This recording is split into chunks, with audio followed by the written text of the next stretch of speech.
जय हिंद, वंदे मातरम। प्यारे साथियों, आ चुके हैं एक और जबरदस्त नई भर्ती के साथ। कौन सी भर्ती है दोस्तों आपके लिए?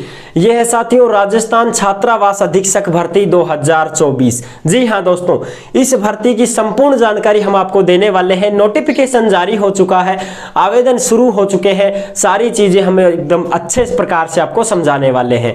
तो अभी तक आप चैनल से नहीं जुड़े हैं तो फटाफट से आप चैनल से जुड़ जाइए। यहाँ पे आपको दिख रहा होगा ओम वीर रोजगार, आप ही का चैनल है दोस्त। ये काली पट्टी में सब्सक्राइब लिख रखा है ना, इसको दबा दो। इसको दबा दोगे तो चैनल सब्सक्राइब हो जाएगा, आप हमसे जुड़ जाओगे, हम आपसे जुड़ जाएंगे। फिर जो भी खबर आएगी, जो भी भर्ती आएगी, तत्काल प्रभाव से आपके साथ शेयर कर दी जाएगी। तो चलो शुरू करते हैं। नमस्कार साथियों, मैं राजेश गुर्जर स्वागत करता हूं आप सभी प्यारे साथियों का ओम वीर रोजगार के यूट्यूब चैनल में।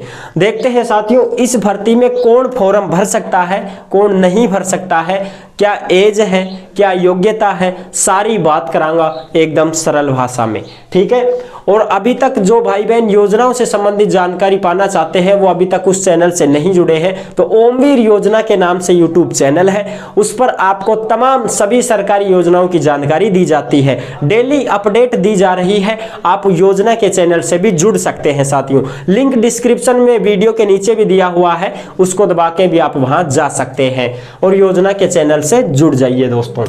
अच्छा, अब देखो, राजस्थान छात्रावास अधीक्षक भर्ती 2024, हॉस्टल वार्डन, योग्यता स्नातक। एक 12वीं पास वाली भी निकली है, उसमें आप 12वीं पास और कोई डिप्लोमा आपके पास है कंप्यूटर वगैरह का, और सीईटी 12वीं पास वाली आपने परीक्षा दी है, तो आप उस भर्ती में भी फॉर्म लगा सकते हैं। और अगर आप 12वीं की सीईटी नहीं दे पाए और स्नातक वाली सीईटी आपने दी है, तो फिर आप इसमें आवेदन कर सकते हैं। बिना सीईटी के फॉर्म नहीं भर सकते, बिल्कुल साथियों। इसमें सीईटी लागू है और सीईटी आपने दी है स्नातक वाली, तो ही आप इसमें फॉर्म लगा सकते हैं, अन्यथा आप फॉर्म नहीं भर पाओगे, ठीक है जी। और महिला पुरुष दोनों इसमें आवेदन कर सकते हैं, कोई समस्या नहीं है। 335 पदों पे ये भर्ती है। नॉन टीएसपी के 314 पद हैं और टीएसपी के 21 पद हैं, ठीक है साहब।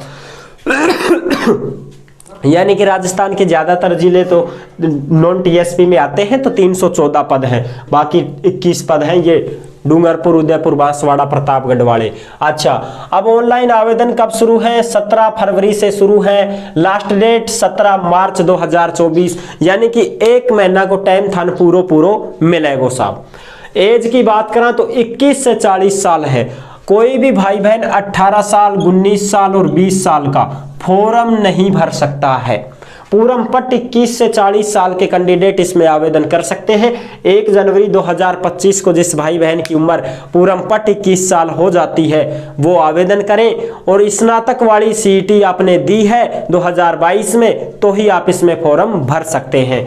और अब जो सीईटी वाला होगा तो अब निकलने ही वाली है, उसकी भी सूचना हम दे देंगे, आप सीईटी भी दे देना। एज में छूट भी है, जो राजस्थान के निवासी हैं उनको छूट भी मिलेगी। SC, ST, OBC, MBC, EWS के पुरुष हैं जिनको तो 5 साल की छूट है, और जो महिलाएं हैं उनको 10 साल की छूट है साथियों। और जो जनरल की महिला है उसको भी 5 साल की छूट है, बिल्कुल। और फॉर्म फीस 600-400, ठीक है। यानी कि जनरल OBC 600, बाकी 400। चयन कैसे होगा?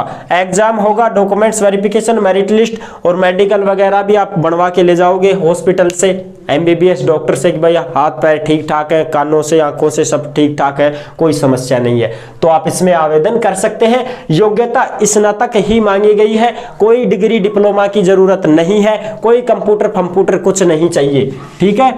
डिप्लोमा वगैरह कुछ नहीं चाहिए, केवल और केवल स्नातक आल, चाहे आप BA हो, BSc हो, BCom हो, कोई भी हो, कोई समस्या नहीं है। बस आपने सीईटी स्नातक की दी है तो ही आप इसमें आवेदन कर सकते हैं। अगर सीईटी 12वीं वाली दी है तो दूसरी भर्ती निकली है 112 पदों के लगभग, उसमें भी आप फॉर्म लगा दो, फिर वो भी छात्रावास अधीक्षक की है, ठीक है साथियों।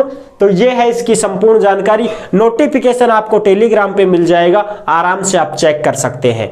ठीक है, तो अभी तक आप चैनल से नहीं जुड़े हैं तो जुड़ जाइए, क्योंकि देश में जितनी भी भर्तियां निकलती है तमाम भर्तियों की जानकारी हम आपको देते रहते हैं और एकदम आसान और सरल भाषा में संपूर्ण जानकारी के साथ आपको समझाते रहते हैं। तो जुड़ने के लिए आपका बहुत बहुत धन्यवाद। फिर मिलूंगा एक और जबरदस्त ऐसे ही वीडियो के साथ, तब तक के लिए सभी प्यारे साथियों को जय हिंद, जय भारत।